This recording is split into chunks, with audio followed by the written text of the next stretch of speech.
आज जिस विषय पर हम ध्यान देना जा रहे हैं वो है सच्ची धार्मिकता। परमेश्वर की दृष्टि में सच्ची धार्मिकता कैसी होती है उसके बारे में हम लोग देखेंगे।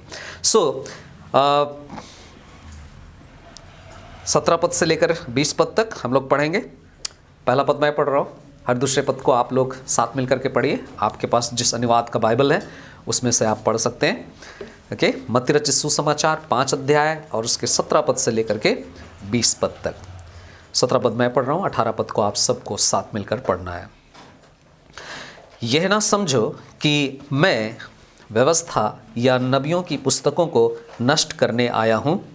नष्ट करने नहीं परंतु पूर्ण करने आया हूँ।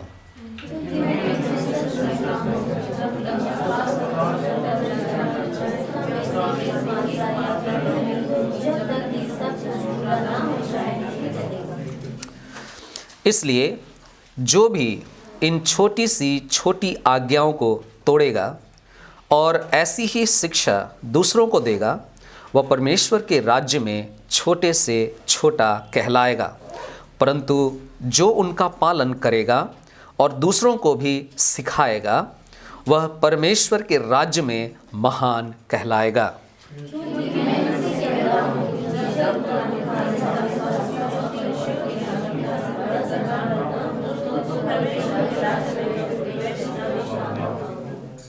ओके, 20 पद एक्चुअली में 17 पद से लेकर के 20 पद में सारे पदों को मैं व्याख्या नहीं करने जा रहा हूँ, लेकिन 20 पद के आधार पर आज हम ध्यान देने जा रहे हैं। तो हम लोग 20 पद को एक बार फिर से पढ़ लेंगे। राइट, 20 पद सब साथ मिलकर।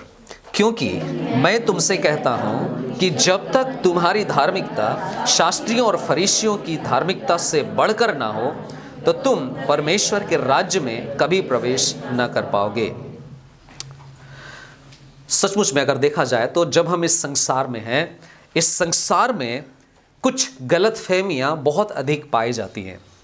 और जो गलतफहमी है वो किस बात को लेकर के है? राइचसनेस, धार्मिकता, ना, धर्मी बनने का होड़ लगा हुआ है। हमें से हर एक जन जानते हैं कि हम चाहे किसी भी विश्वास करने वाले किसी भी समूह से क्यों ना हो, हमारा बैकग्राउंड क्यों ना किसी नाम से भी क्यों ना जाना जाता हो, चाहे हम मसीही हो चाहे हम गैर मसीही हो, या फिर मसीही के भीतर भी बहुत तरह के ना विभिन्न मंडलियों के आधार पर अलग अलग सिद्धांतिक बातें पाई जाती है। या आप चर्च के बाहर भी, जो लोग शायद चर्च में नहीं हैं, चर्च के बाहर रहने वाले लोग भी, सबके अंदर कहीं ना कहीं ये भूख बहुत अधिक पाई जाती है कि हम कैसे थोड़ा सा और से ना थोड़ा और भले होते, थोड़ा और अच्छे होते, और जिसको बाइबल के भाषा में बोला जाए तो हम धर्मी बनना चाहते हैं।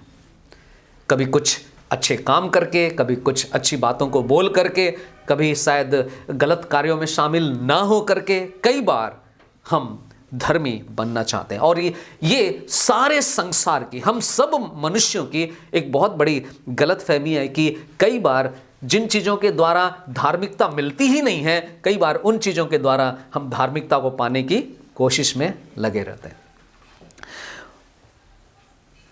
धार्मिकता के साथ में एक और बात जुड़ी हुई है और वो है उद्धार, छुटकारा। अगर हमारा छुटकारा नहीं हुआ है, अगर हमने उद्धार नहीं पाया है, अगर हम अपने जीवन के पापमय स्वभाव से अगर हम स्वतंत्र नहीं हुए हैं, उस बंधन से आजाद नहीं हुए, तो फिर हम सच्ची धार्मिकता को नहीं समझ सकते।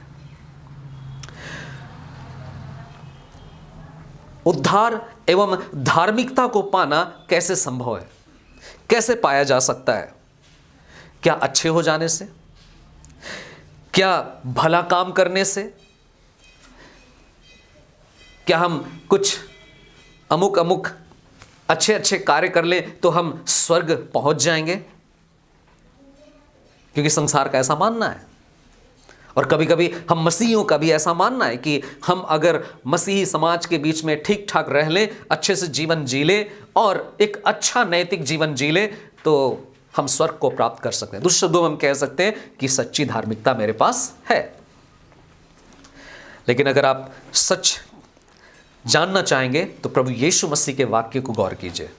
प्रभु यीशु मसीह ने 20 पद में, जो मत्ती उसके 5 अध्याय की 20 पद में बहुत साफ साफ इस बात को प्रकट किया। उसने बतलाया, प्रभु यीशु मसीह ने बतलाया कि धार्मिकता का जो स्तर है, धार्मिकता का जो स्तर है वो ये होना चाहिए। आप क्या सोचते हो उससे कोई फर्क नहीं पड़ता है, लेकिन मैं जो चाहता हूं, परमेश्वर जो देखना चाहता है वो ये होना चाहिए। तब जाकर के आप स्वर्गीय जीवन पा सकते हैं, आप स्वर्ग में प्रवेश कर सकते हैं, या फिर आप दावा कर सकते हैं कि हां, आपके पास सच्ची धार्मिकता है। 20 पद में जो बात बतलाया जा रहा है, क्या कह रहा है? तुम्हारी धार्मिकता शास्त्रियों और फरीसियों की धार्मिकता से बढ़कर अगर नहीं होगा तो फिर वो धार्मिकता नहीं है। उन दिनों में शास्त्री और फरीसियों के जीवन में जो धार्मिकता थी उसी को लोग मानते थे कि हाँ, ये एक धार्मिकता के जीवन को जी रहे हैं। लेकिन कैसी धार्मिकता थी, चलिए इसे हम देखेंगे। ठीक है, इसको 3 भागों में हम समझने की कोशिश करेंगे। सच्ची धार्मिकता क्या होती है, सच्ची धार्मिकता का रास्ता कैसा है, सच्ची धार्मिकता का मार्ग कैसा है, किस तरह से चले जिससे कि सच्ची धार्मिकता हम प्राप्त कर सकते हैं, हमारे पास ये हो सकता है। सबसे पहले हम बात करेंगे परमेश्वर ने क्या स्टैंडर्ड रखा है। ठीक है, परमेश्वर का स्तर क्या है, परमेश्वर का दृष्टिकोण क्या है, परमेश्वर किस तरह से धार्मिकता को देखना चाहता है। और इसके लिए सबसे पहले हमें समझना होगा उस समय के फरीसियों का जो स्तर था। ओके, जब हम उसको समझेंगे तब हमें समझ में आएगा कि इससे भी ऊंचा परमेश्वर चाहते हैं। फरीसियों का स्तर क्या था, वे क्या करते थे? अगर आप वचन को पढ़ेंगे तो बार बार आप पाएंगे कि उनका विश्वास था दशवांश देने में, उनका धार्मिकता था कट्टरता का जीवन जीने में, उनका धार्मिकता का जो समझ थी वो था व्यवस्था के प्रति आज्ञाकारिता बने रहने में। कुल मिलाकर के बाह्य रूप से, बाहरी रूप से अपने आप को शुद्ध प्रस्तुत करना ही धार्मिकता कहलाती थी। चीजों को कई तरीकों से करना, इन्हीं तरीकों से करने के द्वारा हम क्या हो सकते हैं, धर्मी कहलाए जा सकते हैं। उनके लिए चीजें ना धोना, मांजना, बहुत सारी चीजों को कई तरह से अपने आप को सामाजिक रूप से अलग रखना। वो लोग ऐसे हैं, हम उनके साथ नहीं खड़े होंगे तो हम क्या हैं, धर्मी हैं। और कहीं ना कहीं आज भी शायद इस तरह की सोच हो सकती है, हो सकता है ऐसी सोच के जाल में हम कई बार शायद फंसे होंगे। आइए मेरे साथ निकालिए लूका रचित सुसमाचार उसका 18 अध्याय और उसका 10 पद से लेकर के 14 वचन तक। लूका रचित सुसमाचार उसका 18 अध्याय और उसके 10 पद से लेकर के 14 पद तक।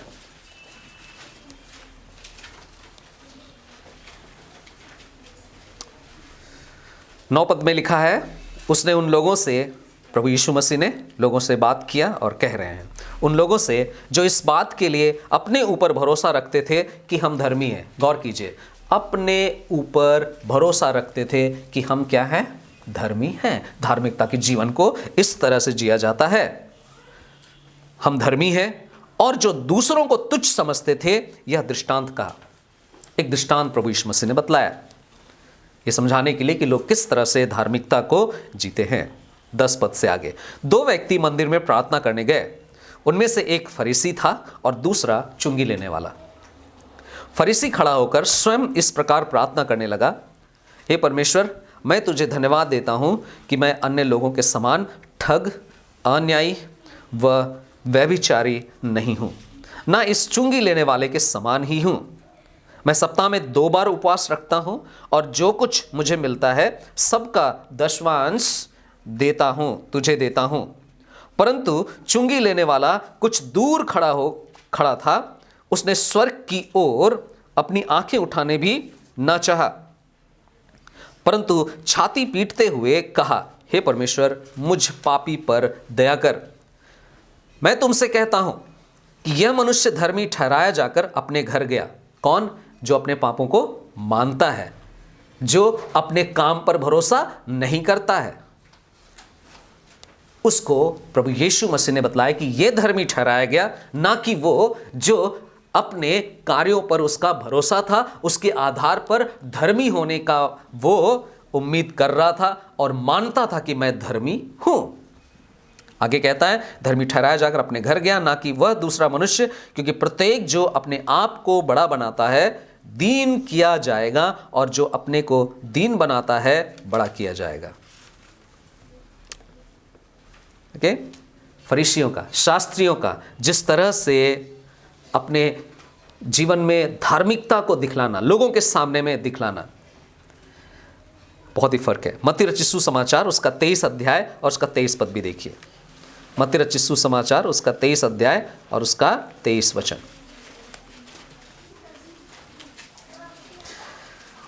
यहां लिखता है, हे पाखंडी शास्त्रियों फरीसियों, तुम पर हाय, तुम पुदीने, सौंफ और जीरे का दशमांश तो देते हो, परंतु व्यवस्था की गंभीर बातों अर्थात न्याय, दया और विश्वास की उपेक्षा करते हो। सच्चा न्याय नहीं करते थे, दया जहां दिखाना चाहिए नहीं दिखाते थे। यहां तक कि प्रभु यीशु मसीह सब्त के दिन कुछ भले काम कर रहे हैं, किसी सूखे हाथ वाले व्यक्ति को ठीक करते हैं, किसी को छुटकारा देते हैं, तो उसमें भी उन लोगों को आपत्ति था। इससे पता चलता है कि वो कुछ चीजों को तरीके से तो करना चाहते हैं, लेकिन परमेश्वर की जो दया है, परमेश्वर का जो सच्चा न्याय है, उस बात पर उनका मन, उनका ध्यान कभी भी नहीं रहा। ओके? और विश्वास की उपेक्षा करते हो, परंतु चाहिए था कि इन बातों को करते हुए अन्य बातों की भी उपेक्षा ना करते। इसका मतलब यह है कि व्यवस्था, रीति रिवाज, तौर तरीके जरूर उनकी आवश्यकता है, लेकिन उस कॉस्ट पर नहीं कि आप, अगर कोई व्यक्ति मर रहा है, कोई व्यक्ति अगर नाश होने वाला है, कोई व्यक्ति अगर खत्म हो जाएगा, तो आप उस पर दया ना दिखाएं, आप सच्चा न्याय ना करें।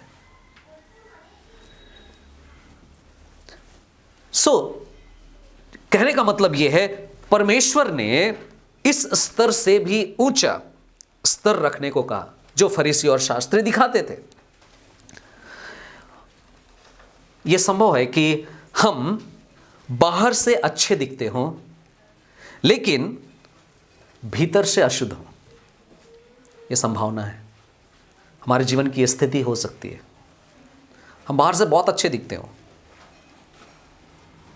रंग रूप में, अपने पहरावे में, शायद बहुत बार होता है ना, बोलने चालने में हम शायद बहुत अच्छे दिखते हों, लेकिन परमेश्वर जहां देखता है वो हृदय है। परमेश्वर जहां देखता है वो हमारे मन के भीतर है। और इसीलिए बार बार इस बात को वचन में आप देखिएगा, प्रभु यीशु मसीह जब भी शास्त्रियों और फरीसियों के साथ बात करते थे और उनके जिस तरह के धार्मिकता का दिखावा करने वाला जो जीवन होता था, उसके बारे में अक्सर कहते थे। देखिए मत्ती रचित सुसमाचार 23 अध्याय में ही 25 पद से लेकर के 28 वचन में क्या कहते हैं।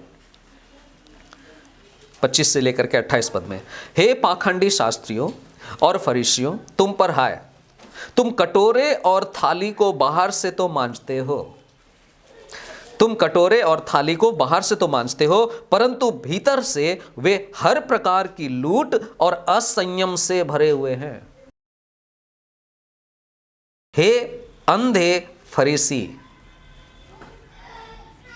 पहले कटोरे और थाली को भीतर से मांज, जिससे कि वे बाहर से भी स्वच्छ हो जाएं। कहां से साफ करने की बात हो रही है? भीतर से मांजने की बात हो रही है, भीतर से साफ करने की बात हो रही है, तब वो बाहर से भी स्वच्छ हो जाएंगे। 27 पद, हे पाखंडी शास्त्रियों और फरीसियों, तुम पर हाय, तुम चूने से पुती हुई कब्रों के समान हो, जो बाहर से तो सुंदर दिखाई देती है, परंतु भीतर मुर्दों की हड्डियों और सारी अशुद्धता से भरी पड़ी है।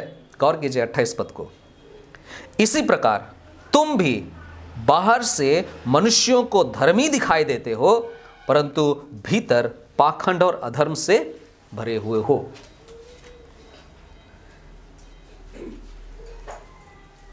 याद रखिए, भला कार्य करने के द्वारा एक नैतिक व्यक्ति बना जा सकता है, एक मोरल व्यक्ति बना जा सकता है ना?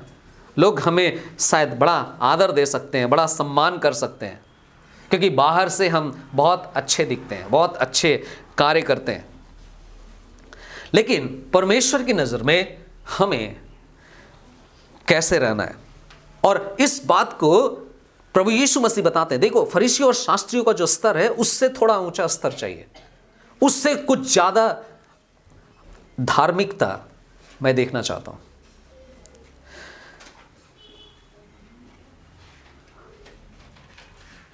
तो फिर सच्चा और धार्मिकता, सच्चा और वास्तविक धार्मिकता कैसे संभव है, कैसे पा सकते हैं? जवाब यही है कि सच्चा और जो वास्तविक धार्मिकता का जो जीवन है वो हम तब पा सकते हैं जैसा यीशु ने जीवन बिताया था, उस जीवन को जीने के द्वारा, उसके समान रहने के द्वारा हम उस जीवन को प्राप्त कर सकते हैं। क्यों? क्योंकि प्रभु यीशु मसीह ने ही परमेश्वर का जो धार्मिकता का स्तर है उसको इस संसार में जी करके दिखाया था। और इसीलिए यीशु मसीह का जो जीवन है, यीशु मसीह का जो स्वभाव है, उसको अपने अंदर, अपने जीवन में लेना आवश्यक होगा। ओके, सो हम मनुष्य की दशा क्या है, अगर हाँ इसमें आगे बढ़ेंगे हम और देखेंगे मनुष्य की स्थिति क्या है, मनुष्य की खामियां क्या है।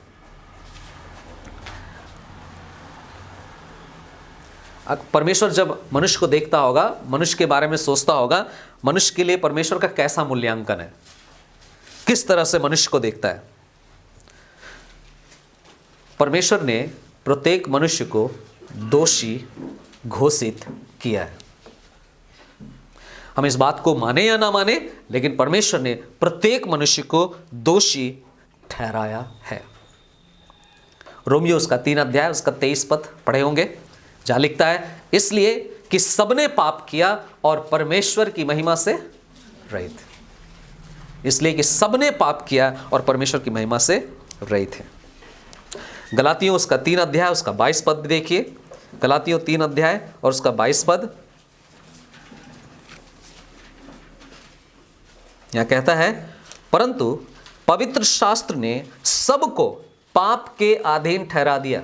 गौर कीजिए, पवित्र शास्त्र ने सबको पाप के अधीन ठहरा दिया है, जिससे कि वह प्रतिज्ञा जो विश्वास द्वारा यीशु मसीह में है, विश्वास करने वालों के लिए पूर्ण हो। क्षमा, छुटकारा, प्रभु यीशु मसीह परमेश्वर की जो धार्मिकता है उसको पाने के लिए सबसे पहले हमारी दशा क्या है, हमारी स्थिति क्या है? हम दोषी हैं। ना केवल इतना, क्या इस संसार में रहते हुए हम परमेश्वर को ढूंढते हैं? रोमियो की पत्री उसका 3 अध्याय और उसका 10 पद से लेकर के 18 पद तक देखिए। रोमियो 3 अध्याय उसके 10 पद से लेकर के 18 पद तक कहता है, जैसा कि लिखा है, कोई धर्मी नहीं, एक भी नहीं, कोई समझदार नहीं, कोई भी नहीं जो परमेश्वर को खोजता है। सब भटक गए, वे सब ही निकम्मे बन गए हैं, कोई भलाई करने वाला नहीं, एक भी नहीं।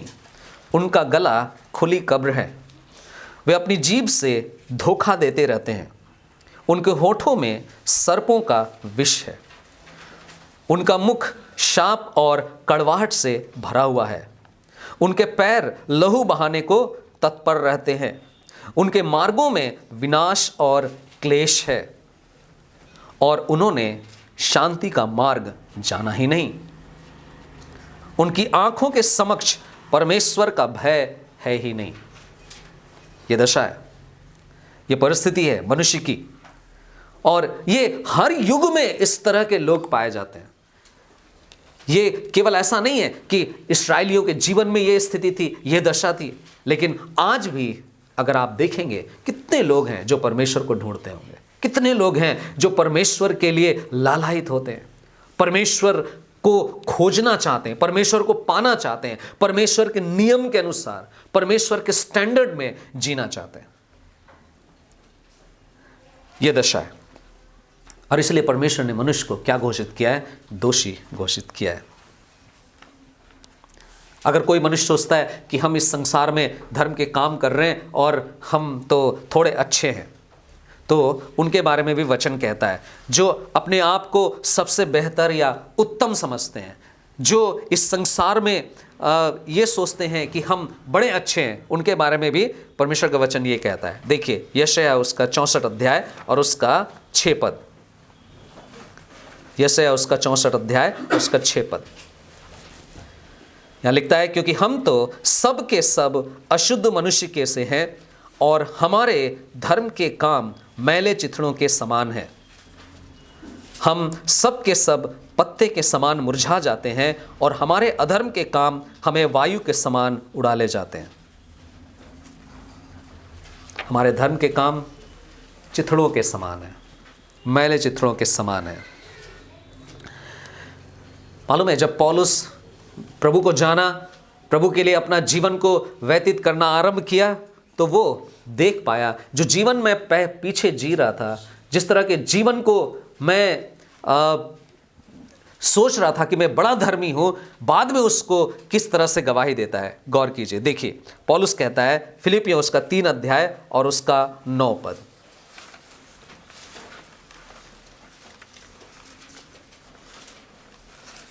फिलिपियों उसका 3 अध्याय और उसका 9 पद कहता है, और मैं मसीह में पाया जाऊं। यह अपनी उस धार्मिकता से नहीं जो व्यवस्था से उत्पन्न होती है। व्यवस्था से उत्पन्न होने वाली वो धार्मिकता नहीं है, उस धार्मिकता से नहीं मैं जी पाता हूं। लेकिन आगे कहता है, परंतु उस धार्मिकता से जो मसीह पर विश्वास करने से मिलती है, अर्थात उस धार्मिकता से जो केवल विश्वास के आधार पर परमेश्वर से प्राप्त होती है। विश्वास के आधार पर जो हमें प्राप्त होती है। पौलुस कहता है, मैं कार्य करता था, मैं काम करता था ना? लेकिन उसमें धार्मिकता की आशा नहीं थी।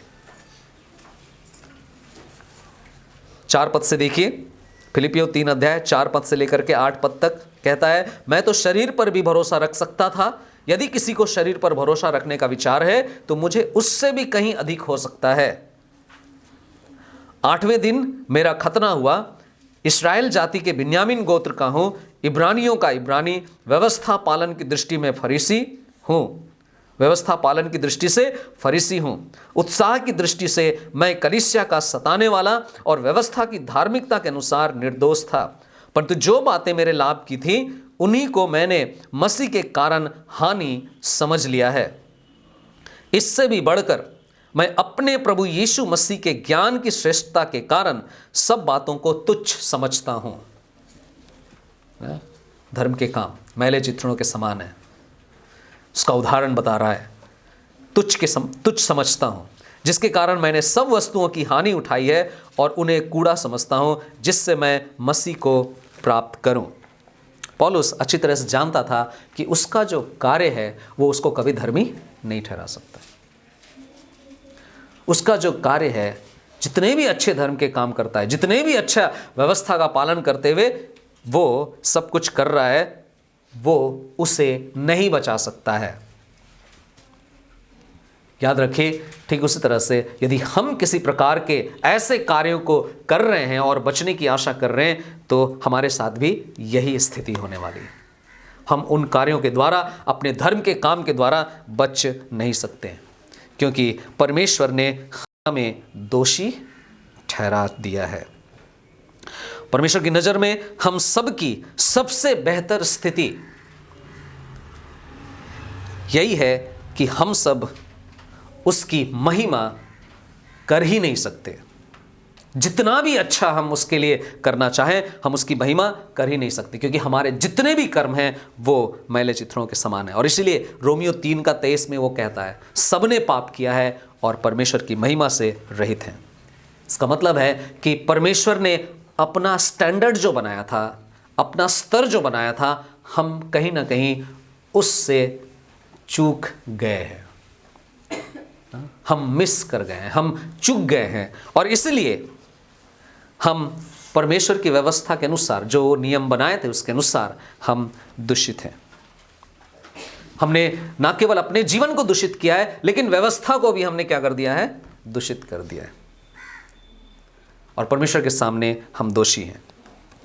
यशायाह उसका 53 अध्याय और उसका 6 पद। यशायाह उसका 53 अध्याय और उसका 6 वचन।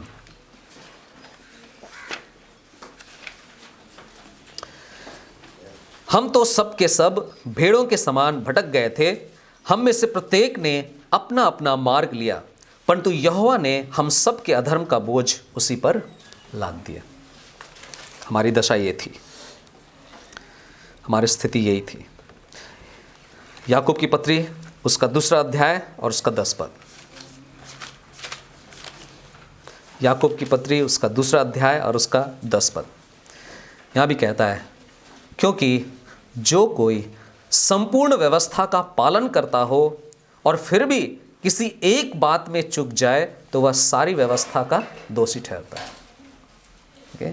हमें से कोई भी इतना सक्षम नहीं है कि हम सारी व्यवस्थाओं को क्या कर सकते हैं, पूरा कर सकते हैं। तो कुल मिलाकर के हमें ये मानना होगा, ये स्वीकार करना होगा कि जब हम अपने आप को परमेश्वर के सामने लाते हैं, परमेश्वर की दृष्टि में जब हम पाए जाते हैं, लाए जाते हैं, तो हम किसी भी एंगल से ये नहीं कह सकते हैं कि हम क्या हैं, धर्मी हैं, क्योंकि हम सब ने पाप किया है और हम सब के ऊपर में परमेश्वर का दंड पूरी तरह से हावी है।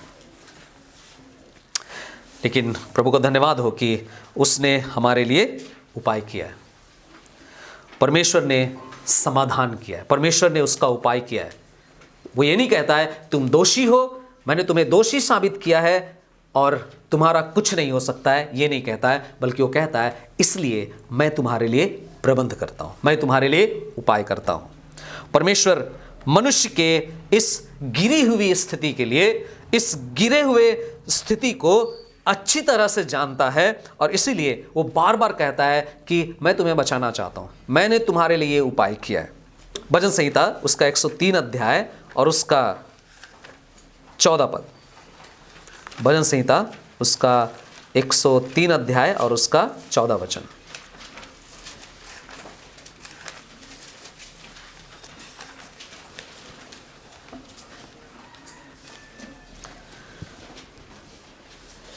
क्योंकि वह हमारी सृष्टि को जानता है, उसे स्मरण रहता है कि हम धूल ही हैं।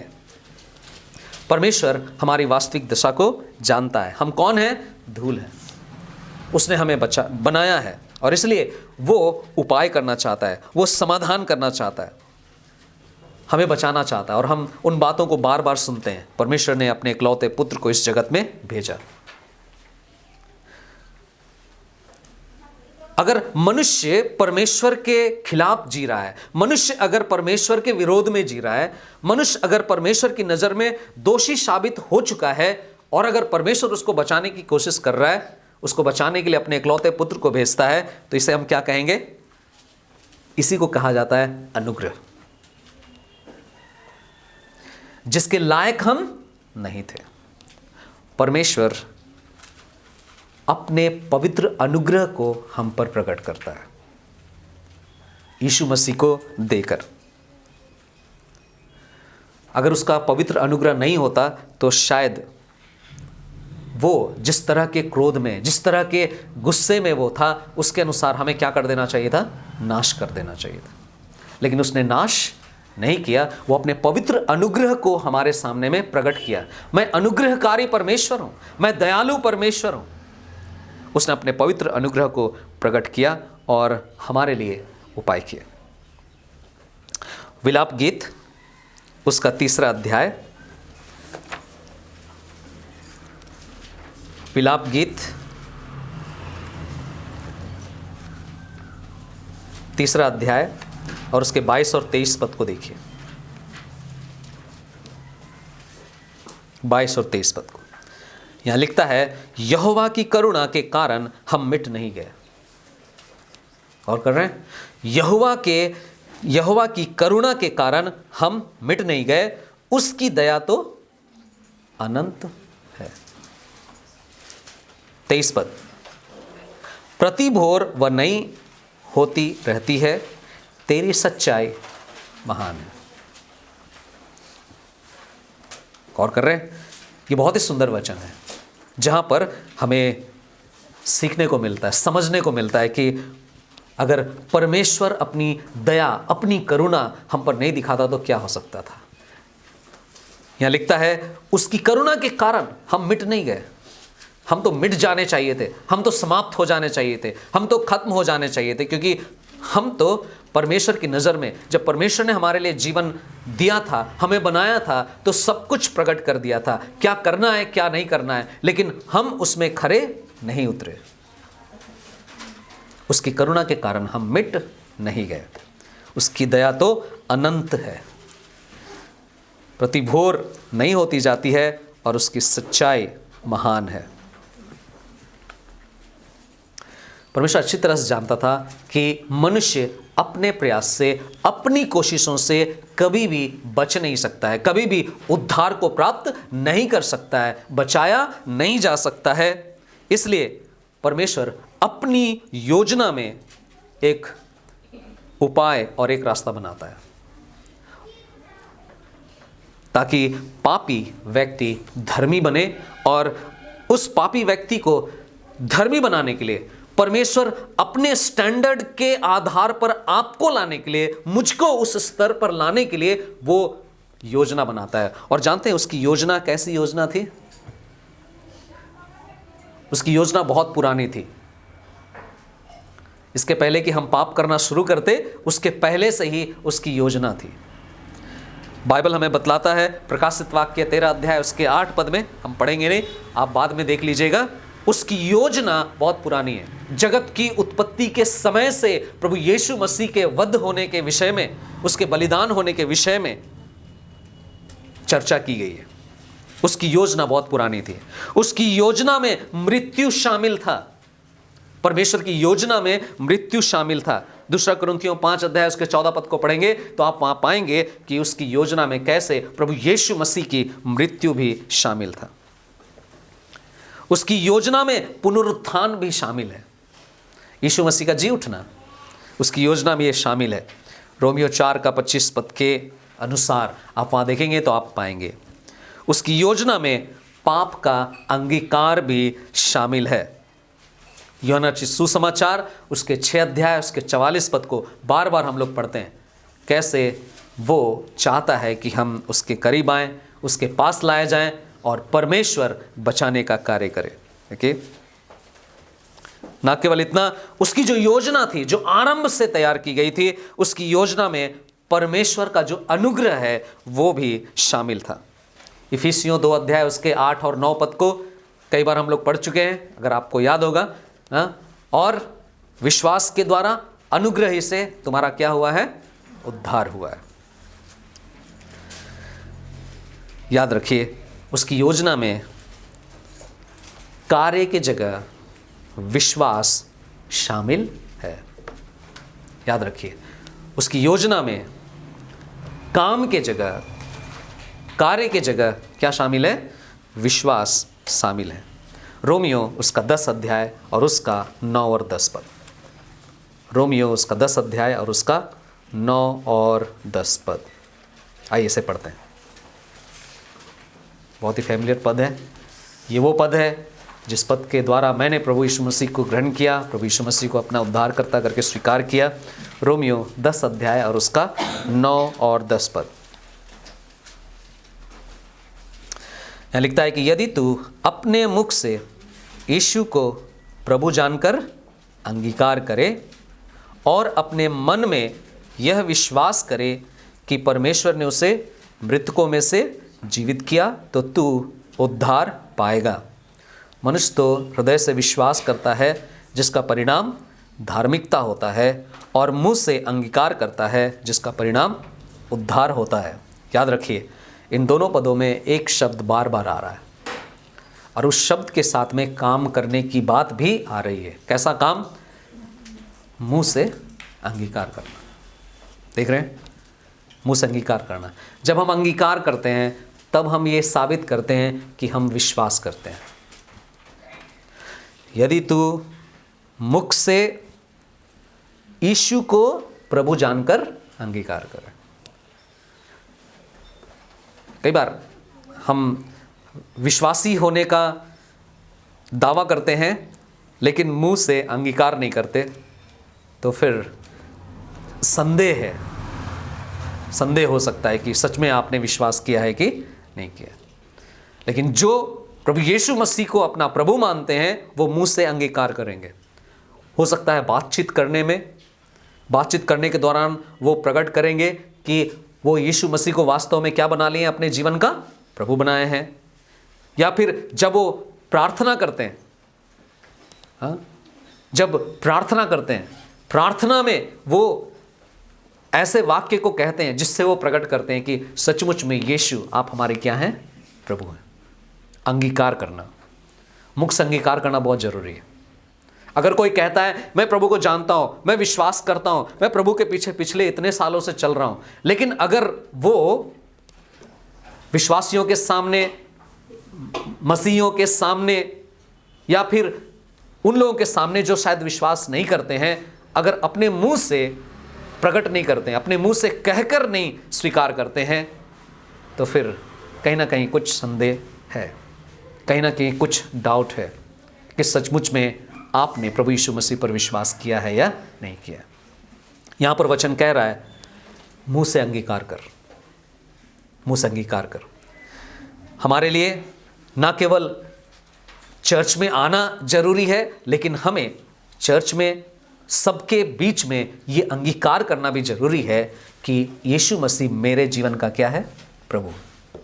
यीशु मसीह मेरे लिए, मेरे पापों के लिए मारा गया और परमेश्वर ने उसे मुर्दों में से क्या किया, जीवित किया है। और क्योंकि मेरे पाप का बोझ को लेकर यीशु मसीह जी उठा, मारा गया और फिर जी उठा, परमेश्वर ने उसे जिलाया है, तो इसका मतलब है कि मेरे पाप को, मेरे सारे पाप को प्रभु यीशु मसीह ने दफन कर दिया है और अब मैं पाप में जीवित नहीं हूं, मेरे पास जीवन है। और एक बार अगर हम ये जान जाएं कि मेरे पाप समाप्त हो चुके हैं, मैं पाप के लिए अब मर चुका हूं, ये शरीर जो है अब पाप के लिए जीने के लिए नहीं है, बचा हुआ जो जीवन है वो अब परमेश्वर के लिए जीने के लिए है, तो हम सचमुच में अपने मुंह से अंगीकार कर रहे हैं, केवल कह नहीं रहे हैं कि यीशु मेरा प्रभु है, लेकिन वास्तव में हम जी करके इस बात को प्रकट कर रहे हैं कि अब मैं केवल और केवल यीशु को ही अपना प्रभु मानता हूं, कोई और चीज मेरे जीवन पर अधिकार नहीं कर रहा। तो ये मानना कि यीशु प्रभु है, ये स्वीकार करना और उसके अनुसार जीवन को व्यतीत करना। बार बार कहता है ना, 10 पद में भी कहता है, मनुष्य तो हृदय से क्या करता है, विश्वास करता है, जिसका परिणाम क्या होता है, धार्मिकता होता है। फिर आगे कहता है और मुंह से अंगीकार करता है, जिसका परिणाम उद्धार होता है। बहुत सारे लोग दावा करते हैं हम विश्वास करते हैं, लेकिन मुंह से लोगों के सामने में कई बार अंगीकार नहीं कर पाते। हमें अंगीकार करना है, बार बार अंगीकार करना है, एक बार नहीं। अगर आप धार्मिकता के जीवन को प्राप्त किए हैं, आपको मुंह से बार बार अंगीकार करना है। ठीक है, मेरा उद्धार 15 अक्टूबर सन 1991 में हुआ, लेकिन आज भी मैं अंगीकार करता हूं, आज भी मैं स्वीकार करता हूं क्या, कि मैं एक पापी मनुष्य। पापी मनुष्य उस सेंस में नहीं कि अब मैं पाप में ही बना हुआ हूं, पाप ही कर रहा हूं, लेकिन मैं इतना धर्मी नहीं हो गया हूं कि प्रभु यीशु मसीह या परमेश्वर मुझे एक लेबल लगा दे, ओके पास्टर जॉन मुर्मू, पवित्र पवित्र पवित्र जॉन मुर्मू। नहीं कह सकते। बोलने से, चाल चलन से बहुत बार ना, शायद जो चीजें होनी नहीं चाहिए वो हमारे जीवन से हो सकती है। लेकिन मैं जानता हूं कि मैं एक पापी मनुष्य हूं, इसलिए मेरे जीवन में बार बार प्रभु के पास आकर क्षमा मांगनी है। बार बार ना बिस्तर में सोने से पहले मुझे प्रभु आज दिन भर में हो सकता है मुझे ध्यान नहीं होगा, शायद मेरी सोचने में, मेरे कार्य करने में, मेरे उठने बैठने में, लोगों के साथ बातचीत करने के दौरान हो सकता है ऐसी चीजें हो गई हैं जो शायद आपकी दृष्टि में ग्रहण योग्य नहीं है। मुझे क्षमा करें। हर दिन हमें अंगीकार करना है। मैं अंगीकार का उदाहरण बता रहा हूं, इसको आप इस तरह से ना समझ लें कि अरे पास्टर ने तो कहा वो तो पापी है, तब तो उसको तो अगले संडे से प्रचार नहीं करना चाहिए। हम जब तक इस संसार में हैं, पाप का स्वभाव हमारे चारों ओर फिरता रहेगा और बहुत बार हम क्या हो सकते हैं, उसमें फंस सकते हैं, उसमें बहक सकते हैं। लेकिन हमें क्या प्रयास करना है, वचन के पास आना है, घुटने में आना है, प्रार्थना करना है, क्षमा मांगनी है और फिर याद रखना है कि हम यीशु के लहू से क्या किए गए हैं? शुद्ध किए गए हैं। यीशु मसीह के वचन के द्वारा हम क्या किए गए हैं? धर्मी ठहराए गए हैं। और इसलिए हमें गलत काम को, बुरे काम को करने के लिए आगे नहीं बढ़ना है, बल्कि अपने अंदर इस बात को कहना है कि प्रभु मैं तो कौन हूं? धर्मी हूं। आपने मुझे धर्मी ठहराया, मैं कैसे ऐसा कर सकता हूं? मैं ये नहीं करूंगा क्योंकि मैं आपका चुना हुआ जन। देखिए, सो याद रखिए, परमेश्वर की योजना में, उस योजना में जिसके द्वारा हमारा स्तर, हमारा जो धार्मिकता का स्तर है वो कहां पर पहुंचाए? अपने स्तर में लेकर के आने के लिए उसने कार्य की जगह किसको रखा है? विश्वास को शामिल किया है। सच्चा विश्वास, वो विश्वास जिसमें हम मुंह से क्या कर सकें? अंगीकार कर सकें। प्रभु अपने वचन के द्वारा हम सबको आशीषित करे, हमारी सहायता करे कि हम सच्ची धार्मिकता का जो मार्ग है उसमें हम आगे बढ़ सकें और प्रभु को महिमा देने पाएं।